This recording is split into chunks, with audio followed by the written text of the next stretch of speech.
Welcome everybody to World of Tanks subscriber replays. My name is Maxwell and today's first video is from the user Julian R94. That is Julian R94. He's driving the IS-7 on a standard battle on the Mountain Pass. Obviously the IS-7 is a tier 10 heavy tank for the Russians. Still a pretty viable heavy tank as well, being in the game since launch. It's one of the only tier 10 heavy tanks that are still very widely played. I think it's the only tier 10 heavy tank still used to this day in Clan Wars, so that'll tell you about its viability. It's got good speed, good maneuverability and agility. Its turret armor is absolutely unparalleled. If you can get this thing hulled down, it's pretty much never going to get penetrated in the turret. Having a quick look there at the Awful Panther, decides to have a blind shot into the bush just in case. He's going to be reloaded before he gets into the actual fighting, so might as well just do that. It doesn't harm anything. Despite its fantastic turret armor, though, its front armor leaves a little bit to be desired. Its piked front means that if you try and angle this thing to the side, you generally present a nice flat plate for the enemy to fire at, and this lower plate here can be a weak spot. But like I said, unless you can see the flat side of this turret and the very bottom of it, there's pretty much no chance you're going to penetrate this thing. So when it does get hulled down, it is very, very difficult to scratch. So Julian going to be heading all the way to the left-hand side here, spotted out a good contingent of the enemy force in the centre there, and there is another good contingent of enemy tanks on the right, on the left-hand flank here, sorry if I said right. Going to be a good duel nonetheless. Finds another IS-7, not quite able to... There we go, gets a hit on him for a nice chunk of damage. You see this thing has, well, let's just take a very quick look at the alpha damage. 250 pen, 490 average damage. He's taken 2 hits from the enemy IS-7 here and taken no damage. He's given 2 shots back and damaged one of them. As you can see, he's in a good position where he is pretty much hulled down. The enemy tank's only able to see his turret. The Waffenträger E100 comes around the corner. Think he's going to be able to get some free damage on this IS-7 that's all by himself, but he's only able to hit his turret, so decides not to open fire there, as that wouldn't do any damage whatsoever. Does take another hit there, but he gets one back on the T-34, and again, that one didn't do any damage. He's got to play it a little bit carefully though, as he has to pop himself out past this E-75 in order to get any damage on anybody, which is going to leave him a little bit vulnerable. As you can see, the Waffenträger able to get a shot through his front armor there, does kill his driver as well, but the Waffenträger takes another chunk of damage in return. Got to be careful, because if everybody decides to charge and push on him, he may be caught out in the open here. Gonna try and get another shot on this Waffenträger, but it looks like, there we go, wasn't able to get a shot on the turret, and the Waffenträger returns fire, but only damages the turret. So he's doing well in this exchange so far. Gets a great hit on the T-34 there. T-34 concentrating on somebody else, probably that T-110E5 now. And looks like the E-75 that was here has been taken out. Able to finish off the T-34, which is always good. T-34's got a good cannon. Even at Tier 9 and Tier 10, it is still able to affect some change. Trying to have a shot at this Lerva now, but just plants that one into the ground by accident. Looks like the Waffenträgers have fallen back to reload, but here he comes now, so almost certainly going to be reloaded. Julian decides to fire at the tracks instead of the turret, and that means he's able to set him on fire and picks up kill number 2. Very, very lucky shot there. Second Waffenträger pops himself out, decides just to go for the turret rather than the tracks and possibly setting them on fire, and gets a huge roll on that damage. 657 there, and he needs to take him out here because he's getting pushed against by a good group of tanks. And with the Waffenträger out of the picture, he's only really got to worry about that other IS-7. The Lerva's not going to have a particularly easy time of penetrating him. As you can see, set himself up in a good side-scraping position here, keeping his front armor hidden by the little hill in front. Now he's got to think about this AMX 1375 that could try and flank around. He's making a move, but it looks like Julian has the reflexes, is able to take him out in time. The IS-7 fires, but only able to take his track out. Julian just waiting this one out because he doesn't have a repair kit left. It looks like somebody's flanked around there. The FV-4202 has flanked around. The Lerva looks like he's focusing his cannon on that guy instead. And Julian was able to get a good shot on him. Now he's got to take out this other IS-7. Takes out his counterpart fairly easily there. Now he's going to come up behind the Lerva, but it looks like the FV has got him in his sights. Takes him out. And Julian, for his trouble, has picked himself up 5 kills and 6,000 points of damage. But it looks like while they were being total badasses on this flank, that the enemy team has absolutely steamrolled them on the other flank. And I'm not sure how that's happened, considering the Allies only sent 4 tanks to this flank against the 6 or so that the enemy sent. So I'm not really sure how they lost the fight, but lost the fight they did. Takes a hit from a sneaky IS-3, but he's able just to return fire and take him out, and that's kill number 6.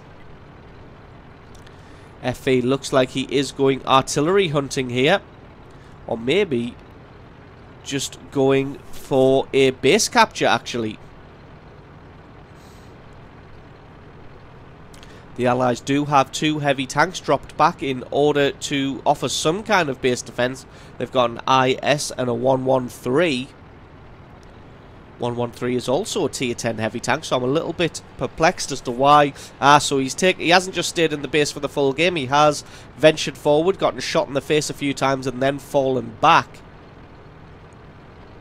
So everybody going to be closing in on whoever they can find.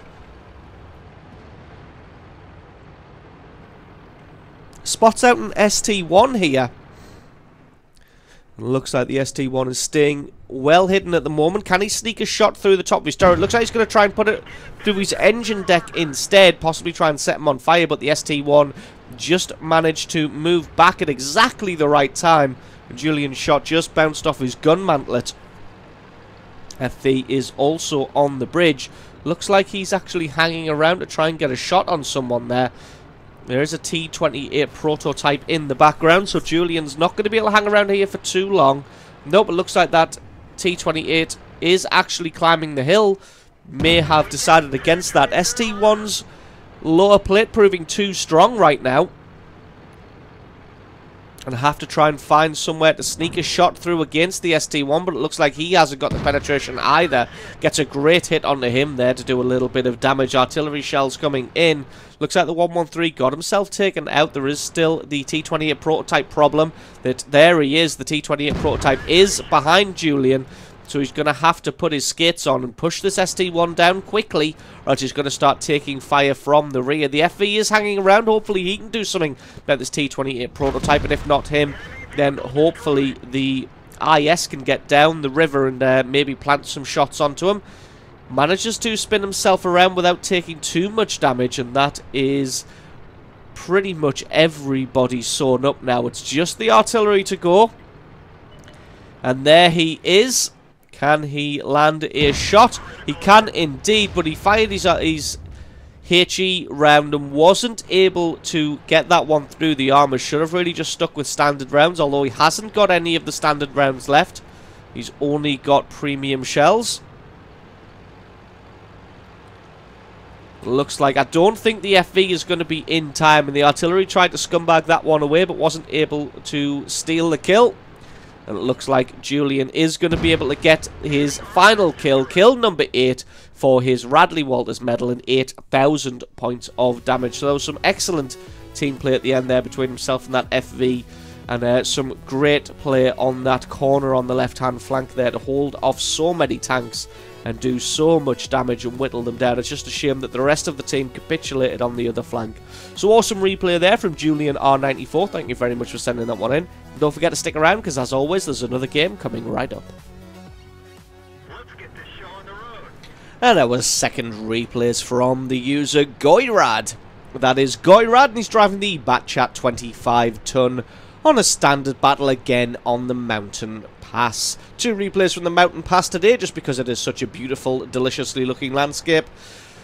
Batchat is the tier 10 medium tank for the French, the one with that awesome auto-loader. In fact, if we take a quick look at it, you see 259 penetration, 390 average damage, 5 shells in the container. It is able to dish out a huge amount of damage, and as you can see, there are 3 allied Batchats in a platoon, all platooned up together. So you can see they are probably going to be able to wreak some havoc on the enemy team. As you can see, the speed of this thing is pretty sublime as well. He's up to 60-65 kilometers per hour, which means that all 3 Batchats are able to reach this advanced position fairly quickly. As you can see, already picking apart the T-69 down there. Goyrad spots out a IS-3, gets 1 good hit. Gets a second one which bounces, third one which bounces as well, fourth one he's going to have to aim at the weak spot now. And that last one actually was a little bit of a surprise. I expected that one to just penetrate no problem whatsoever. As it was, it bounced. Accuracy of this gun apparently not top notch. It looks like one of them is at least able to eliminate that IS-3 fairly quickly. One of them gets blown to pieces though. Looks like he left himself out in the open way too long there. The one with the kill. There are still 2 Batchats left though, and they're going to have to be a little bit more careful with their hit points now and place their shots a little bit better. Looks like the allies are using the opportunity of the Batchat distraction to make a daylight charge across the minefield there, moving straight across the center of the map. Looks like they're going to try and catch this T110E5 between a rock and a hard place, although they do have to be aware that the entirety of the enemy team is right there in G6. Gorad just playing this one a little bit cagey. Going to maybe wait for the T110E5 to spin around and try and focus on the guys coming up the hill behind him. And then maybe they can go and take a shot at him. Don't want to take any hits, don't want to lose any hit points when you don't have to. As the longer you can survive into the more hit points you can take into the late game with an auto-loader, the more tanks you can eliminate. Playing this one very carefully, just going to speed this up until he decides to move in. Is now going to take a shot. Gets a good hit on that IS-8, and the second one. Can he land a third? He can indeed, and that's his first kill now. Going to try and put a shot on the Jagdpanzer E100, but that one just about bounces. Just as we say that, another IS-3 comes around the corner, but it looks like, yep, he is pointed in the other direction. Looks like he's squaring off against the FV-4202 and that ST-1 now. I don't think he realises that he's got 2 tanks behind him.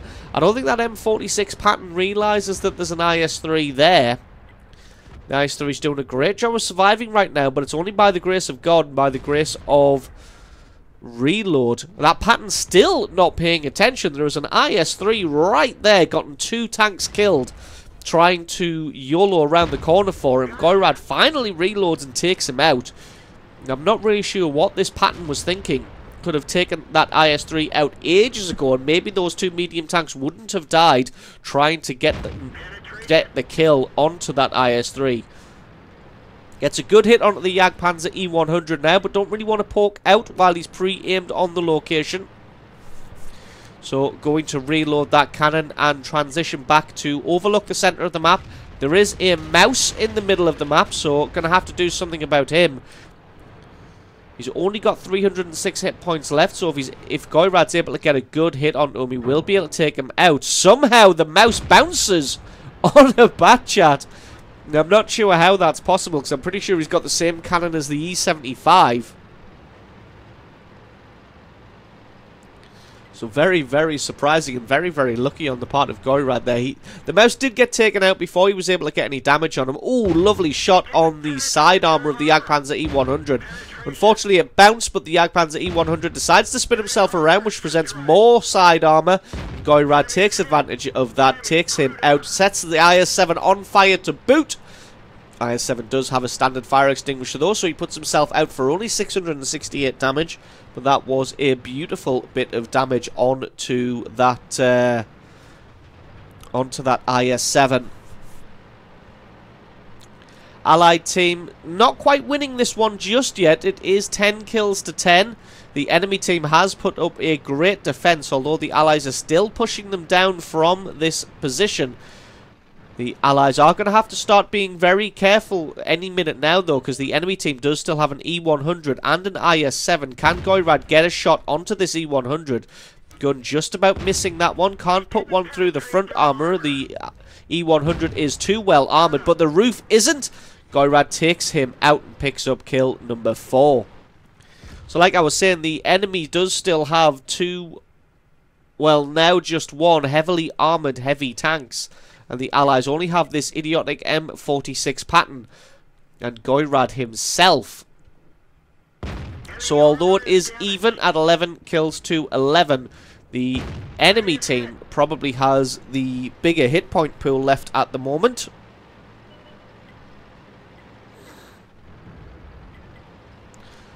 But amazingly, the M46 pattern decides to man up there and takes out the IS-7, but then he gets himself taken out by the ST-1, camping so hard. He's on top of a mountain. And that just leaves Goyrad himself, this AMX-1390 and the artillery.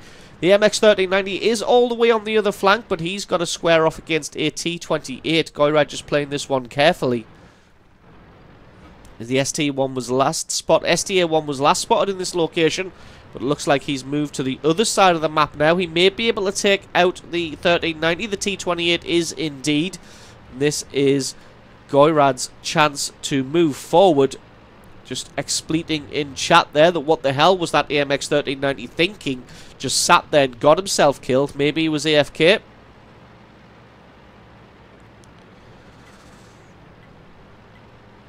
Now Goyrad is going to head up the mountain. Unfortunately, he's only got 4 shells left, which means 4 in the container. Gets 1 good hit on the STA-1.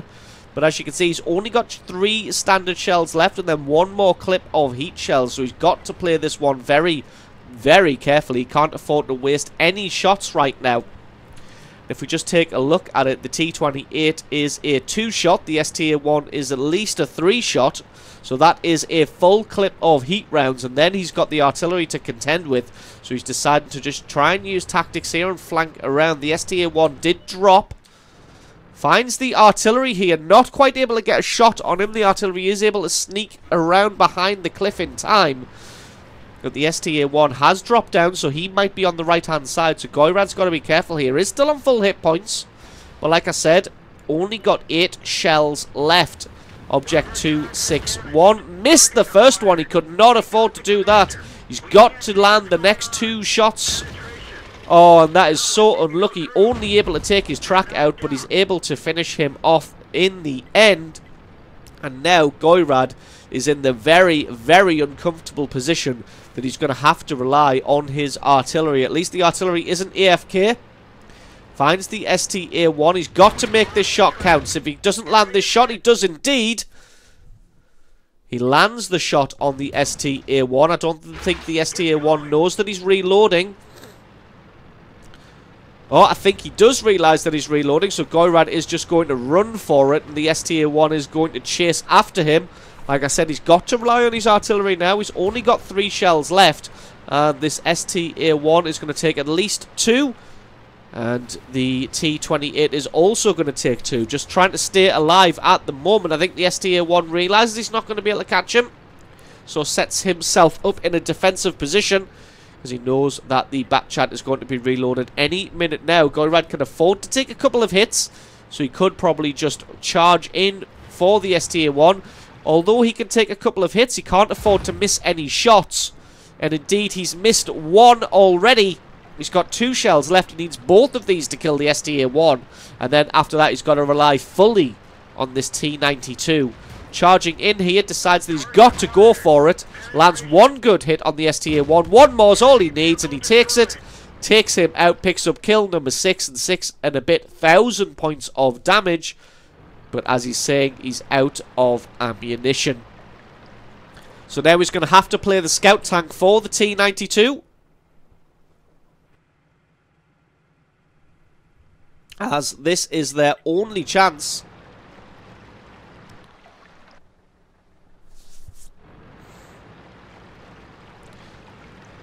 So he was hoping that the T-92 would pre-aim on a location, but I think what they're going to do instead, since the T-92 has moved up, that Goyrad's going to advance forward, try and get some spots on the T-28.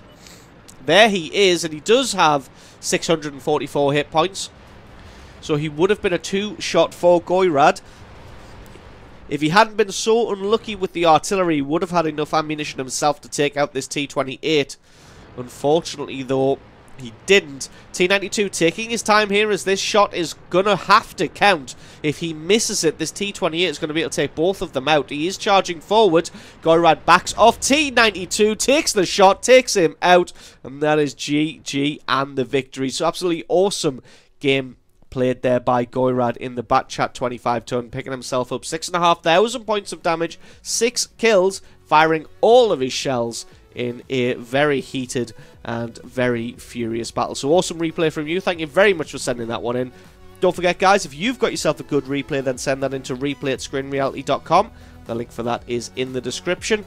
Just attach the replay file itself or the link to the What Replay website to the email, and I can check that one out for you.